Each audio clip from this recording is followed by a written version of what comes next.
here on location in Cumberland, and we're talking to the people behind the Laneway. Is it the Laneway Coffee? Laneway Coffee and Kitchen. And Kitchen as well. That's right. So let us know how you started it up. Well, we moved to the Comox Valley about 4 years ago with the goal to open up a business. My background is in coffee. Kellan's background's as a chef.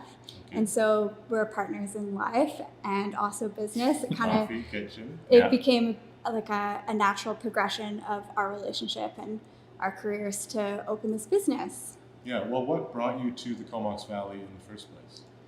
There was a number of draws for us. We had both lived in Victoria for quite a long time. Avelyn was born and raised there, and I had moved there when I was about 20. And we were just ready to go to somewhere that was a little smaller, a little easier access to the outdoors. And we wanted to start a business and get ourselves a long-term home. So this was one of our favorite places to come. And that was how we chose it, yeah.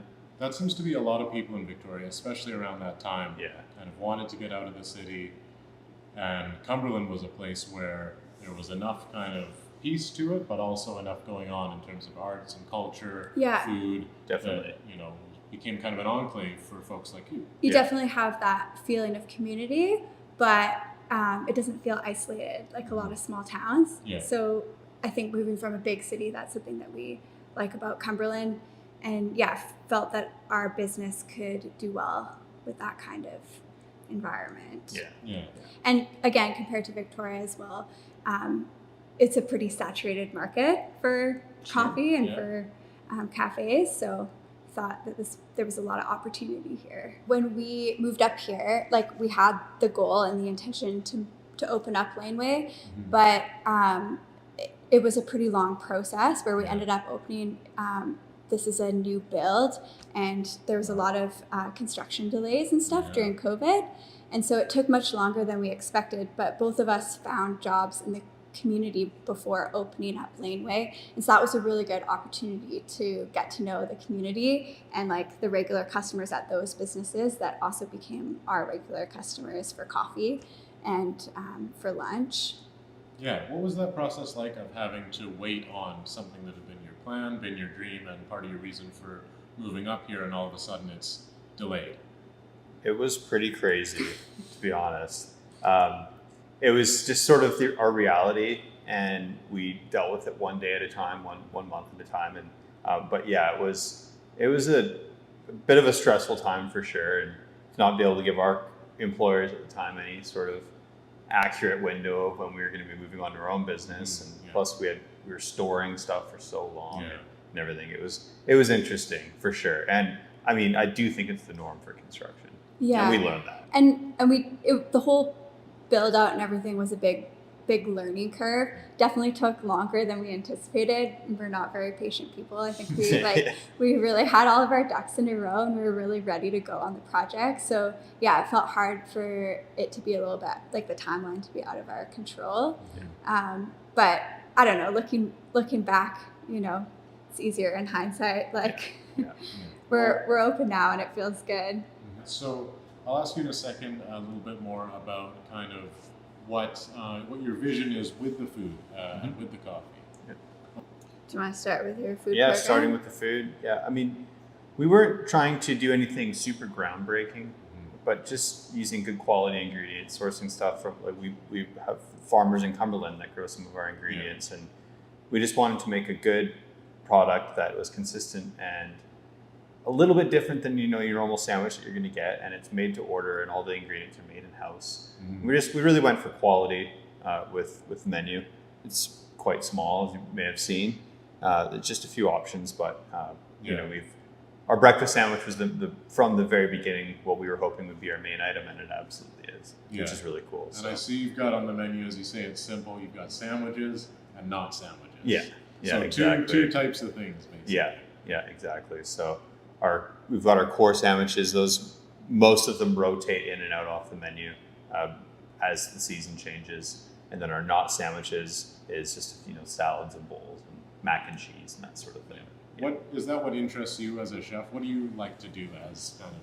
Yeah, totally. Like I've worked in nice restaurants and I've worked in sort of more quick service, and I love I love that style of eating and food, and that's what we tend to go for the most when we're going out as well. Is just I love the locally owned places that are serving a simple product and doing it really well. So that was sort of the goal. Flavor bombs. Yeah, Flavor bombs. Bold flavors. Yeah. Yeah. So what kind of bold flavors are we talking? We use a lot of pickles, and I'd say our sauces are something that we're well known for. So lots of punchy flavors. Totally. And you talked about a little bit getting things locally. Mm-hmm. How did you kind of make those relationships to be able to source from the farmers in the area, especially coming up from Victoria and being newer to the area than a lot of the restaurants here are? Yeah. Well, something that we're so fortunate for in the Comox Valley is just our ability to get these ingredients. But, all the restaurants get their supplies from some of the same companies, a small butcher shop in Courtney's where we get all the meat from. And they source from local farmers. And then I actually worked with a friend of mine, Mike, and he ended up starting up his own small farm in Cumberland. And now I get to buy produce from him. So that's pretty cool as well. And what about with the coffee? What was your vision for what type of a cafe it would be and what you wanted to do in terms of the coffee service? Yeah, so in our business plan, we kind of started with this concept of the idea of like we wanted to elevate the experience of going out for a coffee the way that a tap room does for craft beer.